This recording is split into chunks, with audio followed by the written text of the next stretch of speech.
Hello students. तो देखिएगा, आज का हमारा हम नेक्स्ट चैप्टर स्टार्ट करेंगे, अपना chapter 4, that is the motion in a plane, right. और इसमें सबसे पहले सबसे इम्पोर्टेंट टॉपिक हम डिस्कस करेंगे, इट्स योर वेक्टर। ठीक है, तो देखिए वेक्टर के बारे में मैंने आपको पहले भी बताया था कि वेक्टर्स क्या होते हैं। So vectors are those quantities which require both magnitude and direction for their representation। उनको रिप्रेजेंट करने के लिए वो फिजिकल क्वांटिटीज, ठीक है, जिनको रिप्रेजेंट करने के लिए हमें उसके मैग्नीट्यूड और डायरेक्शन दोनों की जरूरत पड़े, उनको हम वेक्टर कहते थे, राइट। अब एक देखिए वेक्टर को कैसे रिप्रेजेंट करते हैं, यानी मान लीजिए अगर कोई वेक्टर लिखा हो तो कैसे दिखाई देता है, वेक्टर कैसे लिखा होता है, राइट। तो वो देखिएगा, तो मान लीजिएगा say there is a physical quantity A and it's a vector quantity. So I will just write down this like that, this is your vector A. ये जो एरो लगाया है यहाँ पर, ये रिप्रेजेंट कर रहा है वेक्टर को। वेक्टर जो होता है डायरेक्शन में होता है, यानी डायरेक्शन आपकी प्लेन में होंगी, एक्स या आपकी x axes, y axes, z axes के अलाउ होंगी, राइट। तो vector a can be written as x I cap plus Y J cap plus Z के cap. This is the way of representing of a vector, right, where i cap, j cap and k cap are the unit vectors in x, y and z direction respectively।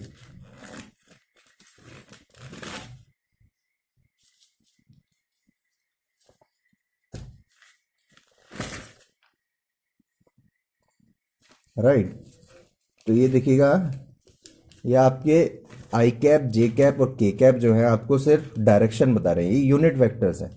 Unit vectors क्या होते हैं? Unit vectors are those type of vectors which represent the direction only, जो सिर्फ और सिर्फ direction को represent करते हैं, राइट। और इनका जो मैग्नीट्यूड होता है, the magnitude of these vectors are said to be your 1, यानी यूनिट होता है। तो ऐसे वेक्टर जिनका मैग्नीट्यूड 1 हो, वो सिर्फ और क्यों यूज होते हैं? Only for the representing the direction, they are said to be your unit vectors. तो अगर कहीं पे आई कैप लिखा हुआ तो मतलब ये एक्स एक्सिस को रिप्रेजेंट कर रहा है। अगर ये मान लीजिए माइनस होता, माइनस का आई कैप, राइट, तो उसके माइनस एक्स आई होता है, तो that means x axis in negative, minus x axis. जो हमारे पास में क्वाड्रेंट होता है, जैसे ये है तो ये एक्स होगा, तो ये माइनस एक्स होगा। ऐसे ही ये वाई है, तो से फॉर एग्जाम्पल ये आपका माइनस वाई है, राइट। ऐसे ये जेड है, तो ये आपका माइनस जेड है, ठीक है। तो इस तरीके से, यानी अगर कोई निगेटिव में है तो दैट मीन्स वो अपने निगेटिव में, लेकिन रिप्रेजेंट जो कर रहा है वो सिर्फ एक्सेस को ही रिप्रेजेंट कर रहा है, right.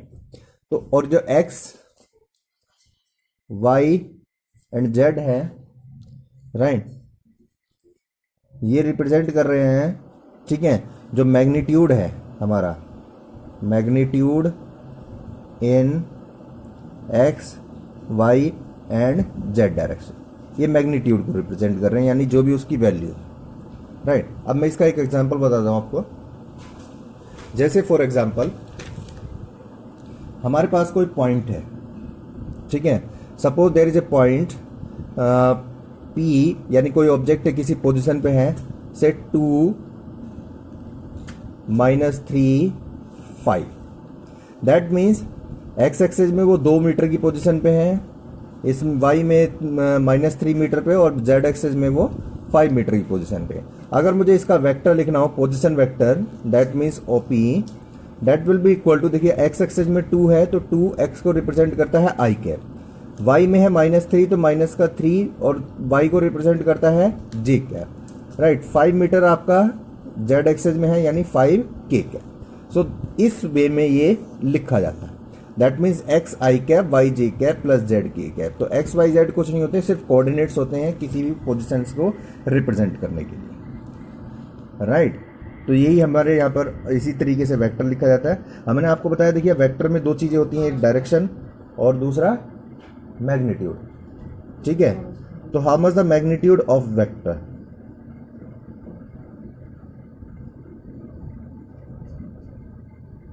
Magnitude of a vector.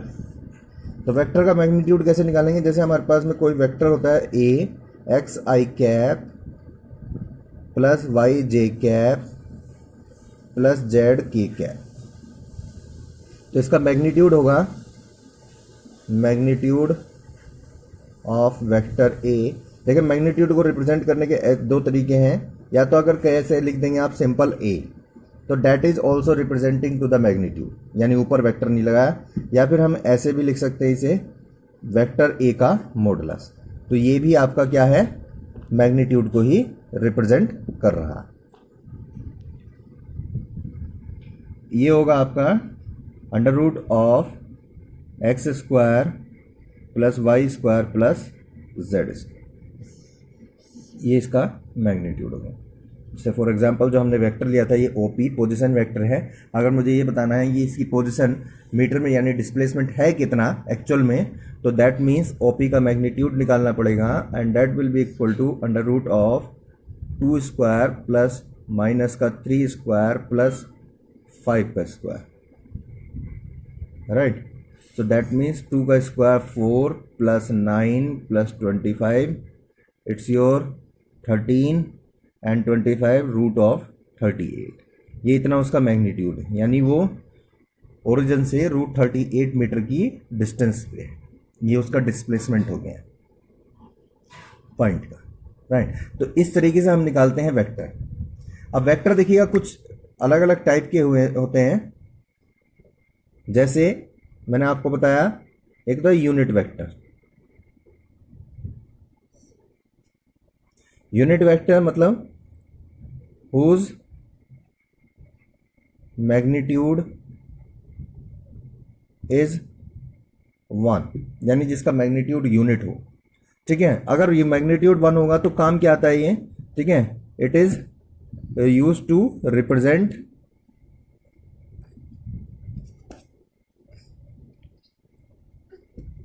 The direction only, ये सिर्फ डायरेक्शन को बताएगा, राइट राइट। तो whose magnitude is 1, they are said to be a unit vector and these are only used to represent the direction, ठीक है। next is your null vector।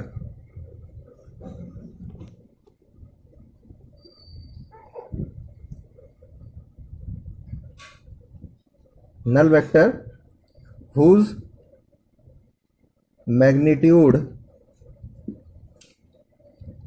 is 0, ठीक है, जिसका मैग्नीट्यूड आपका 0 होता है, ऐसे वेक्टर्स होते हैं आपके नल वेक्टर्स, राइट। तो देखिएगा नल वेक्टर्स होते हैं जिनका मैग्नीट्यूड आपका क्या हो, 0 हो, उनको हम कहते हैं नल वेक्टर्स, ठीक है। अब देखिए अगर किसी का मैग्नीट्यूड 0 होगा तो हम उसे क्यों पढ़ रहे हैं या फिर क्या यूज होगा उसका, तो this is just to represent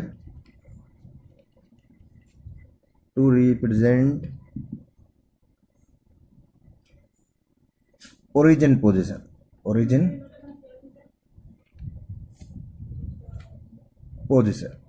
right. तो जैसे ओरिजिन पोजीशन जो होती है, ठीक है, एक्स वाई जेड जो होती है हमारे पास में, जैसे जो ओरिजिन पोजीशन होता है ये, अब ये क्या होगा, इसका जो कोऑर्डिनेट होंगे वो 0 0 होते हैं। अगर इसको रिप्रेजेंट करना तो मुझे कैसे करूंगा, मैं नल वेक्टर से रिप्रेजेंट करता हूँ, 0 आई कैप 0 जी कैप 0 के कैप, ठीक है। तो इसलिए हमें ऐसे जहां पर हमें किसी भी नल पॉइंट को फाइंड आउट करना होता है या रेफरेंस पॉइंट, अब देखिए हम बात कर रहे हैं मोशन की, जो जहां से मोशन स्टार्ट हो, जरूरी नहीं है ओरिजिन, मान लीजिएगा मोशन आपका यहां से स्टार्ट हो रहा है, ठीक है, इस पॉइंट से स्टार्ट हो रहा है बॉडी ने, और आपको इसको रेफरेंस पॉइंट मान के चलना है, ठीक है, यहीं से आप रेफरेंस पॉइंट लेंगे।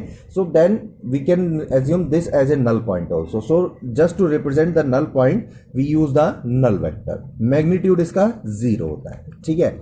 ऐसे ही आपके इक्वल वेक्टर्स होते हैं whose magnitude and directions are same, equal vectors, ठीक है, pair of vectors whose magnitude and direction both are same, ठीक है, दोनों हमारी क्या होती हैं, सेम होती है, यानी मैग्नीट्यूड भी उसका सेम हो, सेम डायरेक्शन, राइट। इसी तरीके से पैरेलल वेक्टर्स आपको पता है, ठीक है, पैरेलल वेक्टर्स, ठीक है, which are parallel to each other, जो एक दूसरे के पैरेलल होंगे, right. Next opposite vectors which are opposite to each other pair, ठीक है, they are said to be और अपोजिट वेक्टर्स, ऑलरेडी आपके नोट्स में है ये, आप वहां से, तो ये अलग अलग टाइप के हमारे पास में वेक्टर्स की डेफिनेशन है जो हम पढ़ते हैं, right. So now next is your unit vector. अब बात करेंगे हम यूनिट वेक्टर। तो अगर हमें किसी का यूनिट वेक्टर निकालना हो, ठीक है, यूनिट वेक्टर आपको निकालने के लिए आ सकता है, क्योंकि यूनिट वेक्टर क्या होता है, अगर मुझे सिर्फ और सिर्फ, देखिए अब वेक्टर में दो चीजें होती हैं, एक मैग्नीट्यूड और दूसरी डायरेक्शन। मान लिया मेरे पास में एक वेक्टर है, say for example A is equal to X I cap plus Y J cap plus Z के कैप। इसके अंदर दोनों चीजें हैं, मैग्नीट्यूड भी है और डायरेक्शन भी है। अगर मुझे मैग्नीट्यूड निकालना हो इसका, तो what is the magnitude, this is your, अभी निकाला हमने, that is your magnitude, root of X square plus Y square plus Z square, ये तो निकल गया। लेकिन अगर मुझे इसकी डायरेक्शन निकालनी हो, तो डायरेक्शन रिप्रेजेंट करती है इसके यूनिट वेक्टर, यानी किस डायरेक्शन में, वो इसका यूनिट वेक्टर ही रिप्रेजेंट करेगा। So unit vector of vector A, vector ए का यूनिट वेक्टर कितना होगा, हम यूनिट को हमेशा हम कैप से रिप्रेजेंट करते हैं, a cap that will be equal to vector a upon में मैग्नीट्यूड ऑफ वेक्टर ए। किसी भी वेक्टर को उसी के मैग्नीट्यूड से डिवाइड कर देंगे तो आपका यूनिट वेक्टर आ जाएगा, राइट। जैसे इस केस में एक्स आई कैप प्लस वाई जे कैप प्लस जेड के cap, right, divided by under root of X square plus Y square plus Z square, ये एक कैप हो गया, राइट। एक एग्जांपल जो हमने अभी लेके चले थे, हमारे पास में देखिए वेक्टर ओपी था जो हमने बनाया था, it's was your 2i cap minus 3j cap plus 5k cap. तो how much the unit vector of this, तो सबसे पहले आपको मैग्नीट्यूड निकालना होगा, और मैग्नीट्यूड हमने निकाल लिया था 2 का स्क्वायर प्लस माइनस 3 का स्क्वायर प्लस 5 का square, right, and that was your, आपका आया था रूट ऑफ 34 आया, 34 आया, 38, इट्स 38 सॉरी, रूट ऑफ 38 आया था, ठीक है। तो अगर मुझे इसी का यूनिट वेक्टर निकालना हो OP का, how much the OP cap, that will be equal to 2i cap minus 3j cap plus 5k cap divided by root of 38, ये इसका यूनिट वेक्टर हो गया, यानी इसकी डायरेक्शन, ठीक है। सो इस तरीके से हम निकालते हैं यूनिट वेक्टर। सबसे पहले तो आपको देखिए यूनिट वेक्टर, तो हमें अभी तक जो आ गया, देखिए वेक्टर कैसे रिप्रेजेंट करते हैं हम एनालिटिकली, ठीक है, एक्स आई कैप वाई जे कैप और जेड की कैप, उसका मैग्नीट्यूड कैसे निकालते हैं और यूनिट वेक्टर कैसे निकालते हैं। अभी तक हमने 3 कंसर्न हमने पढ़ लिए हैं, ठीक है। अब नेक्स्ट हम पढ़ेंगे एडिशन ऑफ 2 वेक्टर्स।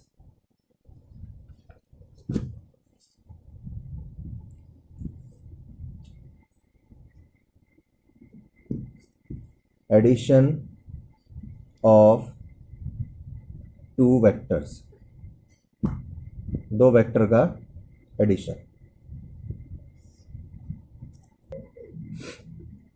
तो एडिशन ऑफ 2 वेक्टर, अच्छा उससे पहले एक चीज मैं बता दूं, यहां पर एक छोटी सी बात, ग्राफिकल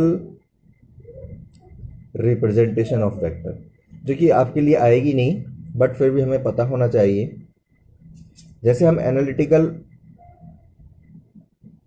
रिप्रेजेंट करते हैं एक्स आई कैप, ऐसी ग्राफिकल, यानी उसको ग्राफिकल रिप्रेजेंटेशन कैसे होती है वेक्टर की, तो देखिए वेक्टर की रिप्रेजेंट ऐसे होती है, ये जो स्ट्रेट लाइन मैंने बनाई है, ठीक है, इसकी जो लेंथ होती है, the length of this straight line represent the magnitude, इसके मैग्नीट्यूड को रिप्रेजेंट करती है। और ये जो एरो है, जिस डायरेक्शन में एरो, ये उसके डायरेक्शन को रिप्रेजेंट करता है।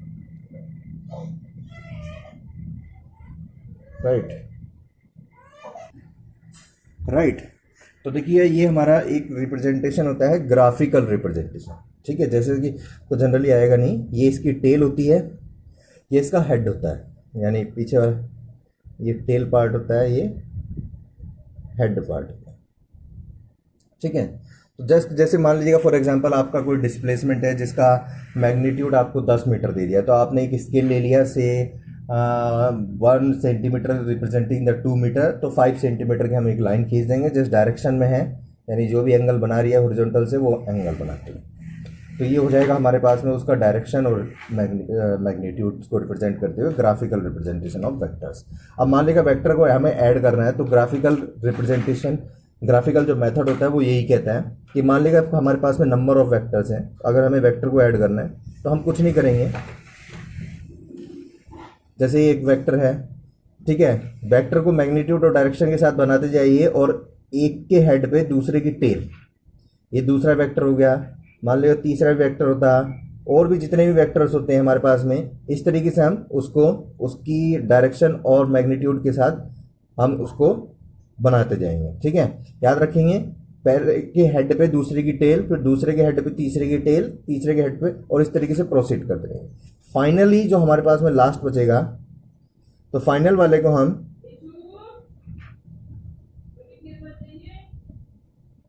ठीक है, फाइनल वाले की हम हेड से हेड और फर्स्ट वाले की टेल से टेल मिलाएंगे, तो वो हमारा रिजल्टेंट शो करेगा। इस मेथड को हम कहते हैं पॉलीगन मेथड। राइट। तो जस्ट टू रिमेंबर, आपको ये सिर्फ याद होना चाहिए, बाकी हमारे पास में ज़्यादा इंपॉर्टेंस इसकी नहीं है। हमारे पास में जो एडिशन ऑफ वेक्टर्स है उसका एनालिटिकल मेथड इंपॉर्टेंट है। ठीक है, so now analytical method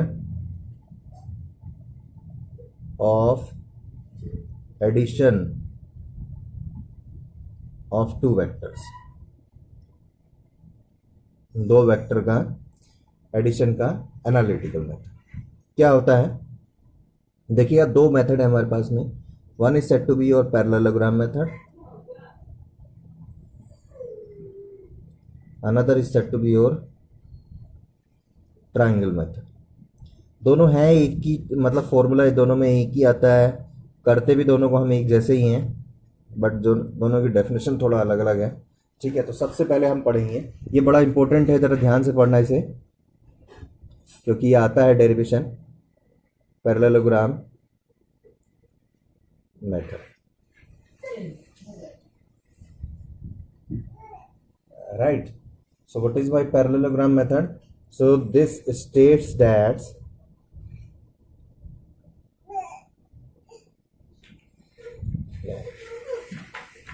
if two vectors are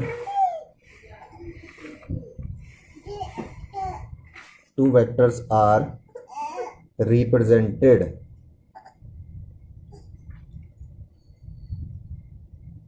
by two adjacent sides of a parallelogram,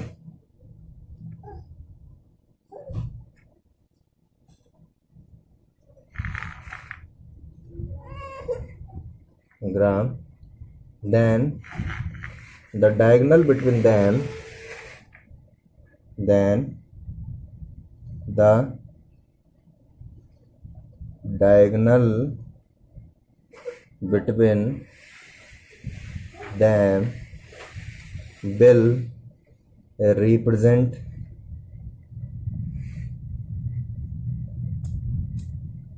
to the resultant।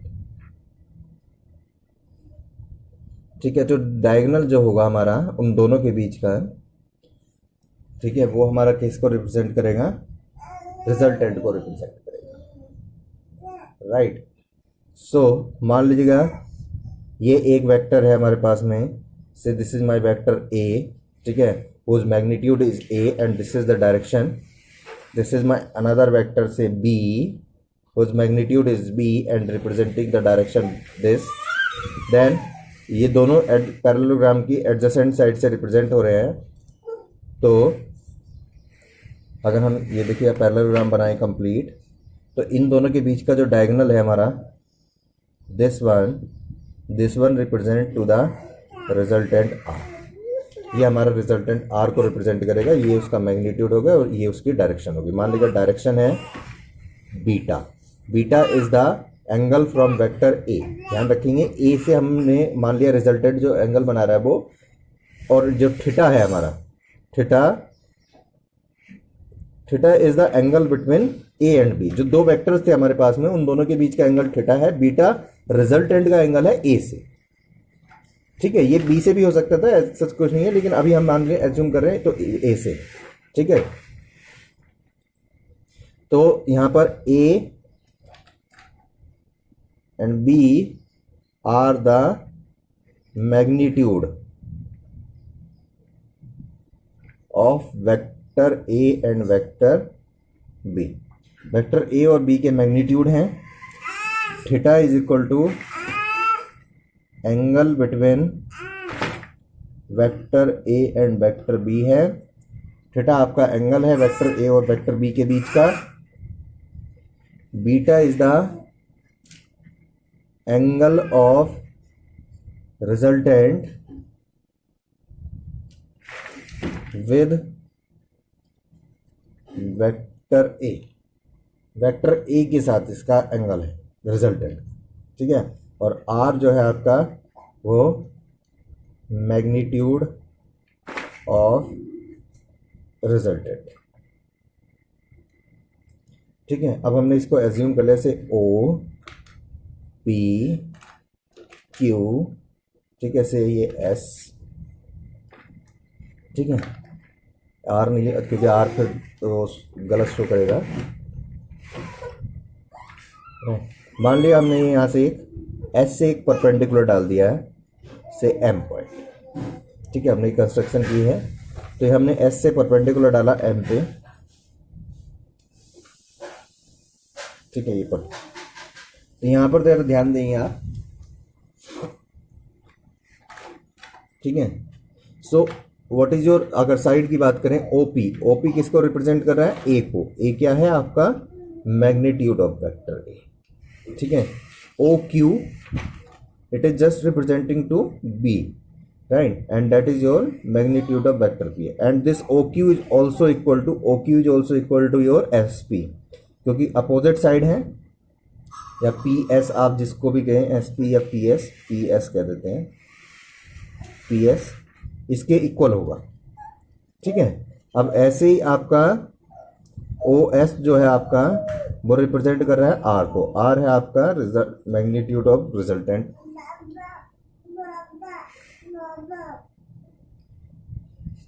ठीक है।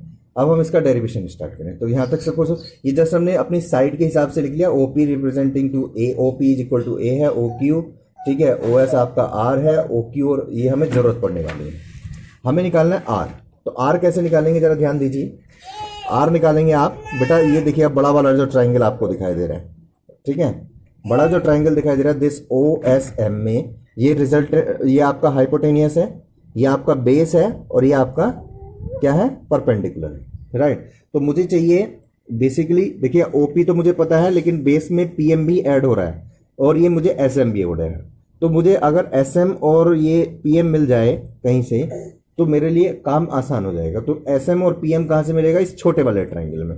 देखिए अगर ये एंगल थीटा है तो ये भी थीटा होगा, सेम साइड के करस्पॉन्डिंग एंगल है, ये बी है, ये भी बी था, हमने देखा था अभी पी एस आपका, तो हमें निकालना है पीएम और एसएम, राइट। तो अब पीएम और एसएम को हम जरा छोटे वाले ट्राइंगल में पहले से ही निकाल के रख लेते हैं। तो नाउ यहाँ पर इन ट्राइंगल पीएसएम में, ठीक है, ट्राइंगल पीएसएम में देखिए हमें निकालना PM, PM is the base and this is a hypotenuse. आपको दो चीजें गिवन है, एंगल और हाइपोटेन्यूज। आपको पता है राइट एंगल ट्राइंगल में अगर हमें कोई भी दो पैरामीटर गिवन होते तो बाकी सब हम निकाल सकते हैं। एक इसमें हाइपोटेन्यूज गिवन है, एक एंगल गिवन है, हम आराम से निकाल सकते हैं। तो हमारे पास में सबसे पहले हम लगाएंगे sine theta. Sine theta is equal to होता है आपके पास में परपेंडिकुलर अपॉन बेस यानी एस एम अपॉन में पी एस। तो यहां से निकल गया मेरा S M P S is equal to b है, तो b sine theta. S M आ गया मेरा B sine theta, right.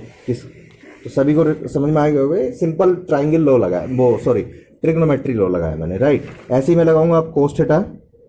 Cos theta is equal to होता है आपका दिस बेस यानी पीएम अपॉन में पीएस। तो पीएम इज इक्वल टू हो गया मेरा बी कोस थीटा। तो दो पैरामीटर मेरे पास निकल गए हैं, ठीक है। वो है आपके S M is equal to B sine theta और PM is equal to B cos theta आ गया, राइट। इस ट्राइंगल से, छोटे वाले ट्राइंगल से, ठीक है। अब मैं बड़े ट्राइंगल में चलूंगा, राइट।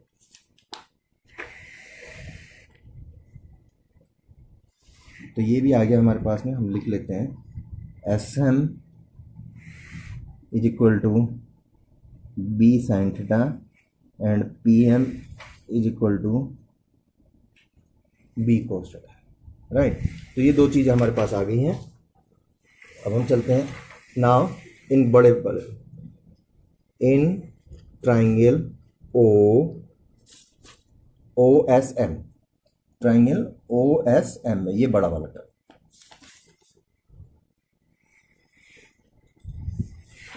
इन ट्राइंगल ओ एस एम, ठीक है। ट्राइंगल ओ एस एम में what is your O S का square is equal to O M का स्क्वायर प्लस एस एम का square, hypotenuse square is equal to base square plus perpendicular square, right. तो यही हमने यहां पर किया। How much the O M? O M can be written as O P plus P M, O P plus P M का whole square plus S M का square, right.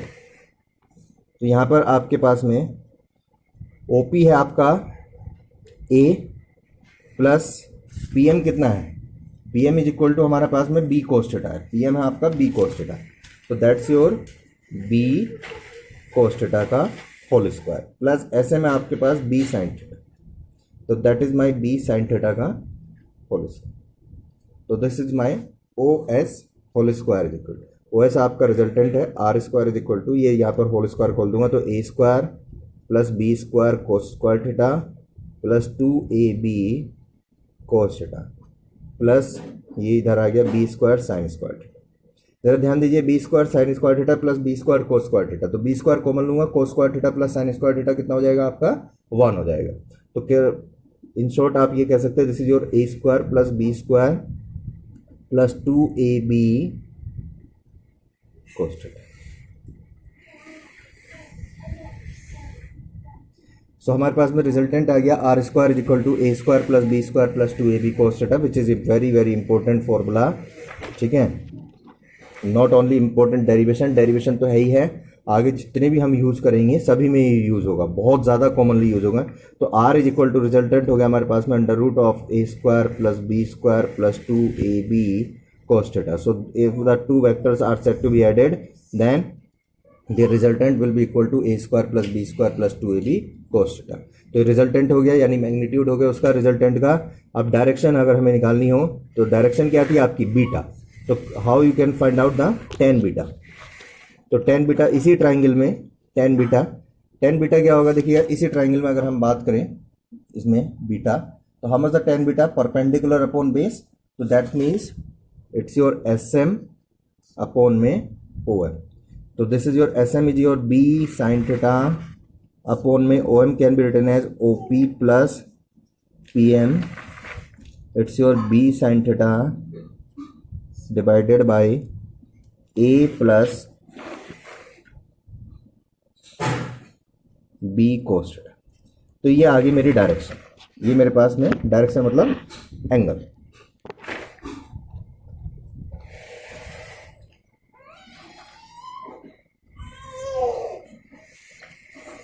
तो tan beta is equal to आ गया मेरे पास में b sine theta upon में a plus b cos theta. Right.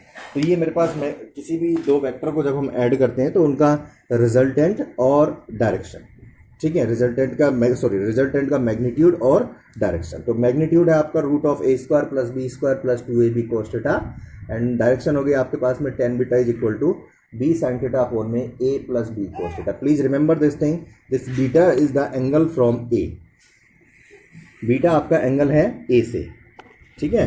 तो इस चीज़ का जरा ध्यान रखेंगे हम। अगर मान लीजिए हमें बीटा निकालना होता है b से, तो आपको कुछ नहीं करना, a की जगह b और b की जगह a कर दो, यहाँ पर आ जाता है a sin थीटा अपॉन में b plus a cos theta, right, only this. वैसे आप a से निकाल रहे हैं, ठीक है, तो a से निकालना तो b sin थीटा अपॉन में a plus b cos theta, जो नीचे कंप्लीट होगा, राइट, समझ लो, उसी से आप एंगल निकाल रहे हैं। शॉर्टकट याद रखिए, ठीक है, डन। तो ये हमारे पास में एडिशन। अब इसके कुछ स्पेशल केसेस देखिएगा जरा।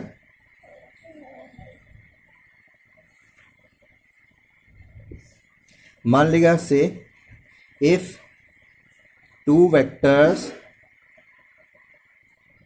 आर पैरेलल, अगर दो वेक्टर आपके क्या हो, पैरेलल हो। पैरेलल मतलब मैंने आपको बताया था सेम डायरेक्शन में, ठीक है। अगर सेम डायरेक्शन में होंगे तो उनके बीच का एंगल कितना होगा, थीटा इज इक्वल टू 0 हो जाएगा। तो रिजल्टेंट कितना हो जाएगा आपके पास में, R square is equal to, चलिए R is equal to under root of A square plus B square plus 2ab cos 0। Cos 0 आपका 1 होता है, तो ये हो गया आपका a square plus B square plus 2ab। ये फॉर्मूला बन गया मेरा a प्लस बी का होल स्क्वायर का, ठीक है। होल स्क्वायर से रूट के, तो आर रिजल्टेंट आ गया मेरे पास में a प्लस बी। तो जब भी दो वेक्टर्स आपके सेम डायरेक्शन में होंगे यानी पैरेलल होंगे तो रिजल्टेंट होगा उनका a प्लस बी, ठीक है। और ये सबसे मैक्सिमम रिजल्टेंट भी होता है। तो आपसे अगर कहीं पे ये भी पूछा जाए कि there are the two vectors, find out the maximum resultant, ठीक है, how much max, so that means आप समझ जाइए theta is equal to 0 degree, R is equal to a plus B है। ये आपका असाइनमेंट में भी क्वेश्चन है कि मैक्सिमम रिजल्टेंट कब होगा आपका, तो याद रखेंगे जब दोनों पैरेलल होंगे तभी रिजल्टेंट मैक्सिमम होगा, ठीक है। If two vectors are anti parallel यानी आर इन अपोजिट डायरेक्शन, अगर अपोजिट डायरेक्शन में होंगे यानी एंटी पैरेलल होंगे तो थीटा इज इक्वल टू कितना होगा आपका 180 डिग्री, ठीक है। थीटा आपका 180 डिग्री होगा, तो यहाँ पर रिजल्टेंट आपका हो जाएगा ए स्क्वायर 2ab कोस 180। कोस 180 आपका -1 होता है, तो ये हो जाएगा आपका पास में under root of A square plus B square plus, sorry minus हो जाएगा यहाँ पर माइनस का 2ab, ये बन जाएगा आपका a माइनस बी का होल स्क्वायर इससे। तो r इज इक्वल टू आ गया आपका a। So whenever the two vectors are in your opposite direction then their resultant will be, ठीक है, सब्ट्रैक्टेड टू ईच, एक दूसरे से माइनस हो जाएगा और दिस विल बी मिनिमम। आप ये भी कह सकते हैं दैट विल बी मिनिमम। तो जब मिनिमम रिजल्टेंट आपको चाहिए तो समझ लीजिएगा आपको दोनों वे अपोजिट डायरेक्शन में है, ठीक है। If two vectors are perpendicular, ठीक है, आर परपेंडिकुलर यानी theta is equal to 90 degree. तो थीटा 90 डिग्री अगर आप इसी में रखेंगे फॉर्मूले में, तो देखिए कोस 90 आपका क्या होता है, 0 होता है। तो रिजल्टेंट आपके पास में आएगा R is equal to under root of A square plus B square, direct कर दे मैंने यहाँ पर, ठीक है। तो हमारे पास में रिजल्टेंट जो आएगा वो आएगा root of A square plus B square, right. तो ये था हमारे पास में parallelogram law of vector addition. दो वेक्टर को हम ऐड करते हैं by the parallelogram rule, then resultant will be equal to A square plus B square plus 2ab cos theta, right. Direction tan beta will be b sin theta upon में a plus b cos theta. Special case हमने 3 पढ़े। अगर parallel होंगे तो theta 0 रख दो, आप theta 180 रख दो, एंटी पैरेलल यानी अपोजिट होंगे तो, और 90 होगा तो थीटा 90 रख दो, तो जो भी आएगा। इस तरीके से अलग अलग केस है। थीटा आपको कुछ भी गिवन हो सकता है, ठीक है, तो वो आपको सिर्फ वैल्यू निकालनी है, राइट। अब देखिएगा triangle law. Next second method है हमारा ट्राइंगल लॉ।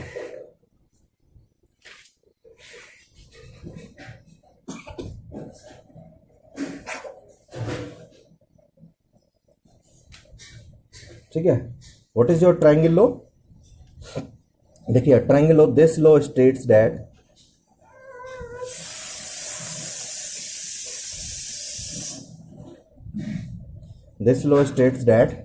ठीक है, if the two vectors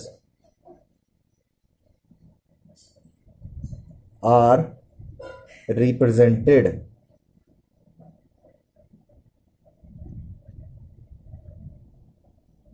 by the two sides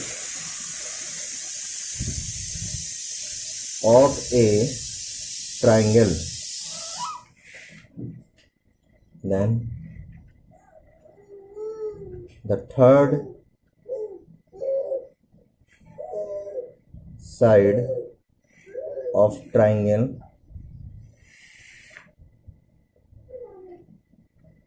will represent